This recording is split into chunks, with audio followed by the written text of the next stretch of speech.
पाहिनो अग्ने रक्षसः पावको अस्मभ्यम शिवो भव। यज्ञ के इस खास कार्यक्रम में आप सभी का हार्दिक स्वागत है। मैं स्वामी विप्रदेव और मेरे साथ इस संवाद को जो यज्ञ के ज्ञान विज्ञान है उसको आगे बढ़ाने के लिए संकल्पित पूज्य स्वामी यज्ञदेव जी यहाँ उपस्थित हैं। नमस्ते स्वामी जी। भारतीय संस्कृति में जहाँ योग यज्ञ का एक अभिन्न स्थान है, एक मूल्य स्थान है, अमूल्य स्थान है, वैसे ही यज्ञ का भी एक अमूल्य स्थान है। ऋषियों ने इनको अयम यज्ञो भुवनस्य नाभि, संपूर्ण विश्व का इसको केंद्र बिंदु कहा गया है। तो इस यज्ञ को केंद्र बिंदु किस लिए कहा गया है, तो इन्हीं प्रश्न को लेकर हम पूज्य स्वामी जी के पास में पहुंचते हैं और पूछते हैं कि इसका मूल आधार किस प्रकार से है। स्वामी जी जी नमस्ते। देखिए, आपने कहा अयम यज्ञो भुवनस्य नाभि, और ये एक नहीं तीन वेद में हमें एक साथ एक ही पंक्ति एक ही मंत्र हमें प्राप्त होता है, और तीनों वेदों में हमें ये कहा है कि यह जो यज्ञ है वो सारे भूमंडल की नाभि है। जैसे हम माता के गर्भ में होते हैं तो उस समय हमारा पोषण पूरी तरह से नाभि के माध्यम से हमारा होता है, और हमारा वर्ध पुष्टि होती है, हमारा शरीर वृद्धि को प्राप्त होता है। वैसे ही यह जो सारा ब्रह्मांड है, सारा संसार है, उसमें जो यह यज्ञ है उसको नाभि बताया है। इस सारे पर्यावरण, वायुमंडल आदि को हम पोषित करना चाहते हैं, स्वस्थ बनाना चाहते हैं, संतुलित करना चाहते हैं, तो यज्ञ ही एक सर्वोत्तम श्रेष्ठतम प्रक्रिया, पद्धति या टेक्नोलॉजी है जिसके माध्यम से हम इसको शुद्ध, पवित्र और एक संतुलन में ला सकते हैं। और जैसे हम अलग अलग पद्धतियों को हम देखें तो कोई कोई जो पद्धतियां होती है वो एक सीमा तक होती हैं, वो लाभ इस प्रकार से प्रदान करती हैं, लेकिन यज्ञ एक ऐसी पद्धति है वो सब जगह पे समत्व, संतुलन को स्थापित करती है। हमारे तन में अर्थात पिंड में, हमारे शरीर में वात, पित्त, कफ आदि दोष भी असंतुलित हो गए हैं, और हम यज्ञ करते हैं उस प्रकार की हविर द्रव्यों को लेकर के, तो उससे हमारे शरीर के भी वात, पित्त, कफ दोष आदि सम अवस्था में आते हैं। इससे हमारा पिंड का संतुलन हुआ तो उसे शरीर का स्वास्थ्य प्राप्त होगा। इसी प्रकार से हमारे मन के ऊपर भी इसी प्रकार का असर डालता है कि जो मानसिक विकार आदि सारी चीजें हैं उनको दूर करके उसमें संतुलन, सामंजस्य, निर्मलता को स्थापित करता है। इसी प्रकार ये जो वायुमंडल से लेकर के पूरा जो भूमंडल ब्रह्मांड है उसके ऊपर भी किसी भी प्रकार का रोग है, दोष है या असामंजस्य है, तो उसके कारण से जो दुख, दर्द, पीड़ा या अशुद्धि या जो भी हम कहें, तो उसको भी यदि हम सामंजस्य अवस्था में लाना चाहते हैं तो वो यज्ञ है। इसलिए शरीर में स्वास्थ्य प्राप्त करने के लिए, मन में एकाग्रता और मन की निर्मलता को प्राप्त करने के लिए, वायुमंडल को शुद्ध करने के लिए, भूमि को उर्वरा बनाने के लिए, बंजर भूमि को भी यज्ञ उपजाऊ उर्वरा भूमि बना देता है। फिर फसलों को अच्छे से अच्छा, फसलों के जो एक्टिव कंपाउंड होता है उसको भी वो बढ़ाता है, उसकी ग्रोथ अच्छे कराता है। इसके माध्यम से और भी जो अन्न, फल, फूल, साग सब्जी आदि जो उत्पन्न होते हैं उसमें भी ऐसे पौष्टिक तत्व, गुणों को अच्छे से भरने का कार्य करता है। और मनुस्मृति आदि से देखे और हमारे वेदों में देखे तो वसो पवित्रमसि, द्योरसि, पृथ्वीरसि, मातरिस्वानो धर्मोसि, जो ये सारी बातें बताई है कि पूरा द्यूलोक, पृथ्वीलोक, भूलोक और मतलब अंतरिक्ष लोक, इन सब को वो धारण करने वाला है। परमेण धामना दीहस्व, वो परम धाम से युक्त और दीहस्व और सबको पुष्ट करने वाला है, दीहणीय है। तो ये सारी जो बातें बताई हो ऐसे ही नहीं है, इसमें बहुत सारी बातें छिपी हुई हैं, और जो परीक्षण हुए हैं या जो प्रैक्टिकल हैं वो सारी चीजें हैं। और वैदिक काल में हम देख सकते हैं, वैदिक काल में यज्ञ की ही बोलबाला रही, और यज्ञ के माध्यम से उन्होंने कितने सारे लाभ उठाए और कितने सारे किस किस प्रकार से उन्होंने अपने जीवन में उपलब्धियां प्राप्त की है। और आज वही परंपरा, वही टेक्नोलॉजी उसी रूप में है, बस आज हम उसका उस रूप में प्रयोग करें। जो पद्धति, जो प्रक्रिया हमारे ऋषियों ने, हमारे वेदों ने हमें यज्ञ की दी है, यदि उसी विधि विधान से, उसी तरीके से हम आज भी उन यज्ञों का अनुष्ठान करें तो आज भी हम उस लाभों को प्राप्त करते हैं। और बहुत सारे संत, महात्मा, साधु लोग हैं जो आज भी उस यज्ञों की परंपरा को अक्षुण्ण रूप से चला रहे हैं और अपने जीवन में उन्नति को प्राप्त करें। आध्यात्मिक साधना करनी हो तो वहां से लेकर के अपने भौतिक जीवन के जो ऐश्वर्य है उनको प्राप्त करने से लेकर के स्वास्थ्य, दीर्घायुष्य आदि प्राप्त करने से लेकर के अलग अलग प्रकार के जो भी उनकी आवश्यकता है, उनकी पूर्ति के लिए अलग अलग रूप से वो यज्ञ करते हैं और उस चीज को प्राप्त करते हैं। तो जो अयम यज्ञो भुवनस्य नाभि कहा, वो एक रूप से ऐसा है कि वो सारे के सारी जो समस्याएं हैं, चाहे पिंड की है चाहे ब्रह्मांड की है, उन सब को सही करने का, सामंजस्य अवस्था में रखने का सर्वोत्तम कोई साधन है तो वह है यज्ञ। इसलिए यज्ञ पिंड और ब्रह्मांड में, जड़ एवं चेतन में, चर और अचर सब में संतुलन स्थापित करने का सर्वोत्तम कोई साधन है तो वह है यज्ञ। इसलिए हमारे ऋषियों ने अयम यज्ञ को नाभि कहा। ये पिंड तो समझ आता है, यज्ञ करते हैं तो इससे स्वास्थ्य मिलता है जी। लेकिन ब्रह्मांड में ये किस प्रकार से कार्य करता है? जी स्वामी जी, ये स्वाभाविक रूप से हर किसी का ये प्रश्न मन में उठता है कि ये छोटा सा हम कार्य कर रहे हैं तो ये आसपास के एरिया में और आकाश भी समझ आता है, ये जो क्षितिज आकाश है ये भी समझ आता है कि इतने वातावरण में, लेकिन फिर आगे और द्यूलोक की बात कही गई तो वो किस प्रकार से यज्ञ से प्रभावित होता है या वो शुद्ध बनता है? हाँ, जो यजुर्वेद के दूसरे ही मंत्र द्यो रसी, पृथ्वी रसी, माता ऋष्वानो धर्मो, ऐसी सारी बातें बताई हैं कि द्यूलोक में स्थित होने वाला है। और इस मनुस्मृति में भी यहाँ तक कहा है कि सूर्य की किरणों में स्थित होकर के सूर्य पर्यंत कार्य करता है। तो ये सारी जो बातें हैं वो इस प्रकार हम इसको देख सकते हैं कि जो हम यज्ञ करते हैं उस यज्ञ के माध्यम से जो ऊर्जाएं बनती हैं वह ऊर्जाएं वायुभूत होकर के, और वायु ही नहीं सूर्य की किरणों में स्थित होकर के, जैसे मनुस्मृति से लेकर के और कुछ वेद मंत्रों में भी इस बात की आती है, चर्चा आती है कि सूर्य की किरणों में स्थित होने वाला है यज्ञ। जो है सूर्य की किरणों में स्थित होकर के वो दूर दूर तक अपने प्रभाव को ले जाते हैं। जैसे हम वायु देखें तो वायु का एक एरिया है, उस ओजोन परत के आसपास तक वो वायुमंडल एक है, वहां तक वो काम करेगा, लेकिन उससे आगे किरणें हैं वो और आगे तक जाती हैं। और हम जो यहाँ पे यज्ञ करते हैं वहां पे विशेष करके मंत्रों का हम उच्चारण करते हैं, और मंत्र की जो ध्वनि होती है वो बहुत सूक्ष्म होती है और पूरे ब्रह्मांड में व्यापक होती है। इसलिए और वो नष्ट होने वाले में अक्षरम नक्षरम विद्या दशनो तेरवा अक्षरम, जो हमारे इस वैदिक विरासत के जो मूल शास्त्र व्याकरण आदि हैं उसमें भी ये शब्द को ब्रह्म कहा, और अक्षरम नक्षरम विद्या वो कभी नाश नहीं होता उसका। और जो एक ध्वनि विज्ञान है वो भी एक बहुत सूक्ष्म और बहुत व्यापक है। उसी के कारण ही तो आज हम जो टेक्नोलॉजी देखते हैं वो सारी चीजें क्या है, जैसे सबसे शुरुआत में रेडियो आया हमारे सामने। रेडियो में क्या है, कोई एक स्थान पे एक केंद्र पे कोई एक विशेष ध्वनि आदि को उस फ्रीक्वेंसी के ऊपर छोड़ते हैं और आप फिर उसको कहीं पे भी उस डिटेक्टर को उस चैनल पे आप सेट करिए तो वहां पे वो आवाज आने लग जाएगी उसी समय में। वो क्या है, इसी प्रकार से आज और उस टेक्नोलॉजी को विकसित करते करते आज टेलीफोन के रूप में हम यूज करने लगे कि एक व्यक्ति एक जगह पर है, हमने यहाँ से फोन हम कितने भी 1200, 3000, 5000, 1500 या कई मतलब पूरे धरती की किसी भी सतह पे कहीं किसी भी देश में हम आज फोन लगाए तो यहाँ जैसे हम डायल करते हैं और तुरंत वहां घंटी बजती है और हम आमने सामने सीधी बात कर लेते हैं। हम बोल रहे हैं वो सुन रहे हैं, वही आवाज उसी समय में उसी सेकंडों में। ये किस माध्यम से हो रहा है, एक ध्वनि के माध्यम से, ध्वनि तरंगों के माध्यम से। इसी प्रकार टेलीविजन को देखिए कि जैसे यहाँ पे ही पतंजलि योग पीठ में परम पूज्य स्वामी जी महाराज प्रातःकाल योग सिखाते हैं और लाइव टेलीकास्ट होता है कार्यक्रम।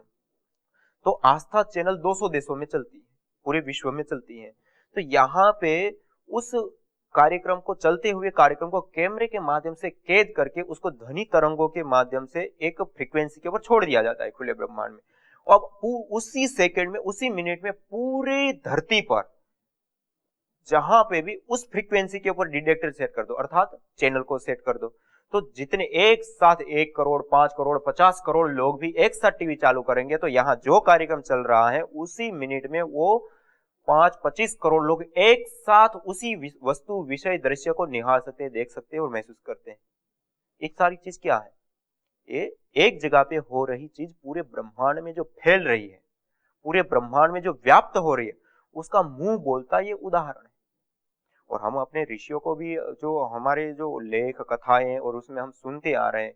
कि वो जो हमारे ऋषि थे वो एक जगह पे बैठे बैठे दूर के दृश्य देख लेते थे, दूर के लोगों से बात कर लेते, अपने संदेश मैसेज को ऐसे ही भेज देते और वो करते थे। तो ये हमें एक विचारणीय बातें या कपोल कल्पित सी और इस प्रकार का लगता है, लेकिन ये वास्तविकता है और साइंस भी आज मानता है कि हमारी मन की निर्मल तरंगे हजारों मील तक उसका प्रभाव होता है, वो जाती हैं। और ये इससे भी स्थूल है, जैसे मन की जो तरंगे है वो तो बहुत सूक्ष्म है और बहुत शक्तिशाली और एनर्जी है, लेकिन उससे तो स्थूल है ध्वनि तरंगे, जो कि हम आज टेलीविजन का जो प्रयोग करते हैं, आज जो इंटरनेट का हम प्रयोग करते हैं, वो सारी चीजें, आज रेडियो का हम प्रयोग करते हैं, ये सारे मुंह बोलते हैं उसके उदाहरण है कि हम एक जगह पे एक चीज को छोड़ रहे हैं और पूरे ब्रह्मांड उसी समय में देख रहे हैं। इसी प्रकार से यज्ञ हम एक जगह पे छोटा सा कर रहे हैं, लेकिन उसकी जो ऊर्जाएं हैं वो पूरे ब्रह्मांड में उसी रूप में व्याप्त होती हैं और पूरे ब्रह्मांड में संतुलन, स्वास्थ्य, अच्छाइया, सात्विकता को बढ़ाने का कार्य करती है। बहुत अच्छा आपने बताया। जो सामान्य व्यक्ति है,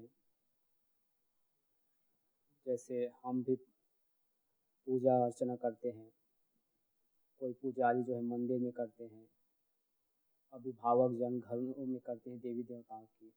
और उनकी इच्छा है कि हम भी इस प्रकार से जो अपने भारतीय ज्ञान है, अपने ऋषियों का जो देन यज्ञ है उसको करें, लेकिन उनके पास वही समय है। योग करने वाले जो शिक्षक गण हैं तो वो योग कराते हैं और उनके पास वही टाइम है, बाकी फिर दूसरे काम करते हैं, तो वो साथ में यज्ञ भी करना चाहते हैं, तो उसको हम कैसे जोड़ेंगे? जी स्वामी जी, एक बहुत महत्वपूर्ण आपने प्रश्न रखा है, क्योंकि ये जो एक तो व्यस्तता का जीवन हो गया है और उसमें एक व्यक्ति समय निकालता है कि हम प्रातः काल मंदिर पे जाए, भजन प्रार्थना आदि करे या दर्शन प्रभु का करे, इस प्रकार की सारी चीजें होती हैं। कुछ लोग योग में रुचि रखते हैं तो सुबह में उठ करके 1-2 घंटा योग करेंगे, ध्यान साधना करेंगे, तो इस प्रकार कोई जाप आदि करते हैं। तो इन सारी चीजों में हम इस बात को विशेष रूप से देख सकते हैं, यदि वो यज्ञ को अपनाना चाहते हैं और नहीं अपनाना चाहते, तभी मैं ये आग्रह करूंगा कि यदि वो जो भी साधना कर रहे हैं, जिस भी पद्धति से कर रहे हैं, खाली उसके साथ इस यज्ञ को जोड़ दें, तो जितनी उन्नति उसके माध्यम से होगी उससे कई गुना ज्यादा उन्नति और वो कर पाएंगे फास्ट गति से, क्योंकि ये एक शक्ति की उपासना है। तो हम जैसे योग कर रहे हैं, तो योग हमें वैसे ही करते हैं, उससे पहले जैसे हम योग क्लास शुरू करते हैं, उससे पहले हम 12 से 15 मिनट निकालें। हर 5 मिनट में हम धीरे धीरे गायत्री मंत्र का उच्चारण करें, तो 3-4 बार तक हम कर सकते हैं, और थोड़ा तेजी से करते हैं तो 1 मिनट में हम 7 गायत्री मंत्र से हम आहुति दे सकते हैं। तो हम 7 बार करते हैं, तब भी हम 5 मिनट खाली मात्र यज्ञ करें। मान लो कि 5 मिनट और तैयारी करने में या और कुछ सारी चीजों में सजाने में या जो भी संविधा सामग्री आदि तैयार करने में लग गई, दीप प्रज्वलन आदि में लग गया या अंग स्पर्श आदि करने में लग गया, तो 5 मिनट उसके बाद की जो बची उसमें 5 मिनट में हम यज्ञ कर दें, तो 5 मिनट में कई सारी आहुति पड़ जाती। तो आप कम से कम 1 मिनट में 4 या 5 आहुति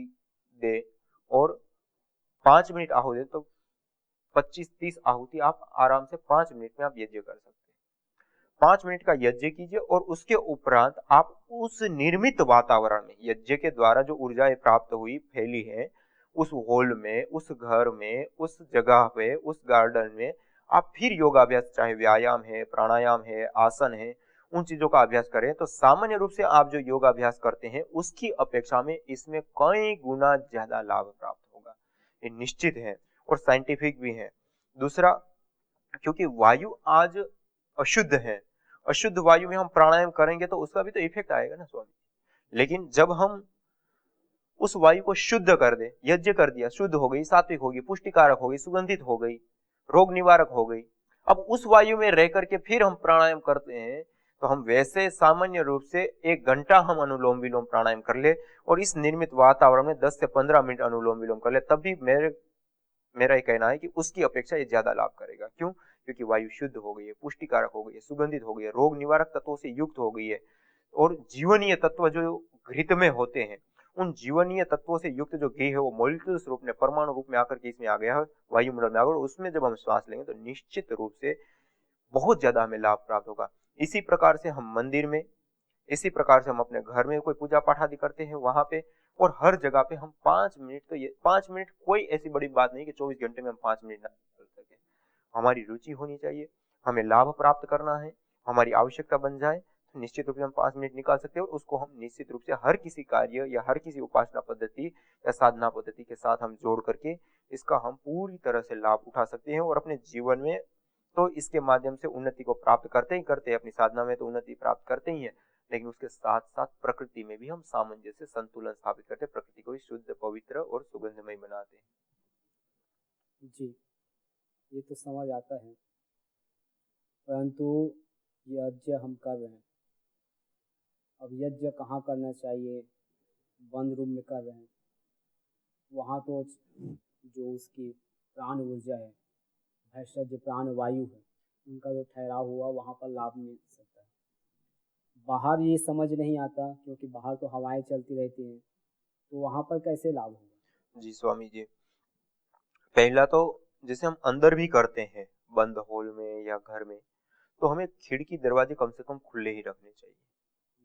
क्योंकि ये जो ऊर्जाएं है वो कम नहीं होती है, बहुत अत्यधिक मात्रा में। हम जैसे 1 ग्राम घी डालते हैं तब भी वो 1700 गुना बढ़ जाता है, गैस फॉर्म को धारण कर लेता है। तो आप विचार कीजिए कि 1700 मानी वो कितना बड़ा हो गया। मतलब हम सामान्य रूप से जैसे हम कपड़े को सुगंध करने या रूम स्प्रे को हम ले ले, रूम स्प्रे का हम प्रयोग करते हैं तो हम 200-250 ग्राम का होता है, छोटा आता है। अब वो 200-250 ग्राम 300 ग्राम का हम एक स्प्रे लाते हैं, तो हम पूरे अपने घर को सुगंधित करने के 1-2 बार ऐसे स्प्रे करते हैं तो पूरा घर सुगंधित हो जाता है। 2 ग्राम 3 ग्राम हम छिड़कते होंगे तब भी पूरा घर सुगंधित हो जाता है, वो भी गैस है। लेकिन जो वो जो स्प्रे है वो हम प्रतिदिन ऐसे छिड़कते हैं तो कई महीने तक चलता है। लेकिन जब हम यज्ञ करते हैं, उस यज्ञ में यदि हम खाली 1 ग्राम घी जलाते हैं तो 1700 गुना बढ़ गया गैस फॉर्म में। तो वो 1 लीटर 700 ml गैस फॉर्म को धारण कर लिया। अब उतना तो आपने वैसे ही छोड़ दिया 1 ग्राम में, तो हम यज्ञ करते हैं 25-50-100 ग्राम तक घी का यूज करते हैं। इसके साथ सामग्री और जड़ी बूटियां भी हैं और समिधा आदि भी हैं। तो आप विचार कीजिए वो कितना गुना और कितना मटेरियल, कितनी गैसें बनी, तो वो हम नाप नहीं सकते, उसमें कह ही नहीं सकते, बहुत अत्यधिक मात्रा में बढ़ जाएगा। जैसे हमने 1-2 ग्राम गैस छिड़कते हैं तब भी यह सुगंधित होता है, तो ये हम 1 लीटर 700 ml हो गया। अब उतने को हम छिड़केंगे कितना वायुमंडल शुद्ध हो जाएगा, बहुत बड़ा वायुमंडल शुद्ध होगा। तो हम जब घर में भी करते हैं तो खिड़की दरवाजे खुले रख करके हम करते हैं थोड़ा सा, तो ज्यादा सही है। और दूसरा, बाहर भी जब हम करते हैं तो बाहर भी उसका प्रभाव, इफेक्ट तो निश्चित रूप से होता है। बहुत ज्यादा ये हवा चल रही है तो फिर थोड़ा बहुत हमें वो असर वो होगा, लेकिन फिर भी वो हवा के माध्यम से कुछ गैसें जो होती हैं वो आगे पीछे हुई। लेकिन जो ऊर्जा क्षेत्र तैयार हुआ, एनर्जी क्षेत्र तैयार हुआ, वो तो कितनी भी हवा चल जाए, और वो तो साइंटिफिक रूप से भी जिन लोगों ने कार्य किए हैं उन लोगों का भी यही कहना है कि जिस घर में यज्ञ उन्होंने किया उस घर में जो बैक्टीरिया आदि का लेवल जो नापा जा सकता है, उन चीजों को उन्होंने नापा तो वो 94% तक कम हो जाता है। लेकिन उसको फिर खिड़की दरवाजे खोल दिया, जो डेली हम यूज करते हैं उसी प्रकार के यूज करने लगे, पूरी तरह से खुला है। फिर भी 1 महीने के बाद भी उनको चेक किया गया, मतलब बीच में भी चेक किए गए, और अंतिम में 1 महीने के बाद का भी यदि उस कमरे का वातावरण वो भी सामान्य से कम बैक्टीरिया वाला वातावरण, तो आप देखिए कि खुला रहने पर वैसा नहीं है कि सारी हवाएं के साथ सारी चीजें बह जाती हैं, अभी तो वो वातावरण बना रहता है, वो जो एरिया है उसमें पूरी तरह से उसका प्रभाव रहता है। जैसे कोई कंपनी, कोई फैक्ट्री कहीं पे लगी होती है, अब वो कंपनी फैक्ट्री हर रोज धुआं छोड़ती है, अब वो हर रोज धुआं छोड़ती है तो दिशा से हवा आ रही है और जिस दिशा में बह रही है, तो ऐसा नहीं है कि इस ओर से हवा आती है और इस ओर जा रही है तो इसी साइड में उसका सारा दुष्प्रभाव जाता है, उसका इस साइड में भी जाता है और ये देखने को मिलता है। इसी प्रकार से यहाँ पे यज्ञ में भी ये जो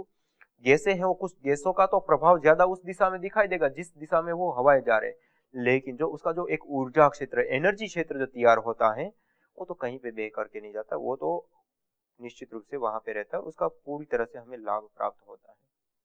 इसका क्या यज्ञ का रेडिएशन पर भी प्रभाव पड़ता है? जी जी स्वामी जी, निश्चित रूप से, क्योंकि जो हम सामग्री आदि जलाते हैं, जो ऑर्गेनिक मॉलिक्यूल्स होते हैं वो वायुमंडल में आ जाते हैं, और वो ऑर्गेनिक मॉलिक्यूल्स जो होते हैं वो जो बीटा रेंज होती है, विशेष करके अल्फा, बीटा और गामा 3 प्रकार के जो रेडिएशन कहे जाते हैं, तो ये जो रेडिएशन अलग अलग प्रकार के होते हैं उन सारे रेडिएशन के ऊपर वो इफेक्ट डालता है और उन रेडिएशनों को कम करने का विशेष रूप से कार्य करता है, रेडिएशन को वो दूर करता है। और ये इसको हम देखें तो जैसे भोपाल में ही गैस कांड हुआ था, उस दौरान भी जो गैस का रिसाव हुआ था और उस समय भी मतलब इसका जो प्रभाव देखा गया था, कुशवाहा परिवार और राठौड़ परिवार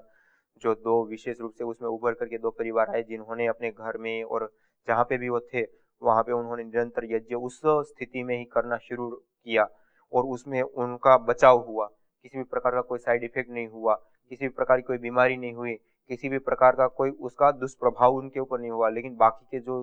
परिवार थे, करीब कई हजारों के हजारों लोग मौत के मुंह में समा गए, लाखों लोग हॉस्पिटलों में भर्ती हो गए और कई लोगों की तो पूरा जीवन भर अपंग होना और क्या क्या मतलब बहुत घटनाएं। और उस दौरान भी जैसे माधव आश्रम आदि कुछ ऐसी संस्थाएं हैं जिन लोगों ने, जो गर्भवती माताएं थी, डॉक्टर लोग उसका गर्भपात करा रहे थे उस दौरान कि ये जो रेडिएशन का प्रभाव है उसके कारण जो ये बच्चे हैं अपंग आदि पैदा होंगे, ये होगा वो होगा, तो उसका गर्भपात करा रहे थे डॉक्टर। तो उस दौरान भी इन आश्रम के लोगों ने कहा कि नहीं, ये जैसे ये परिवार वाले लोगों ने यज्ञ किया और बच गए, ऐसे आप भी यदि गर्भवती हो आप भी इस यज्ञ को करो, जब तक बच्चा का जन्म ना हो जाए तो आप निश्चित रूप से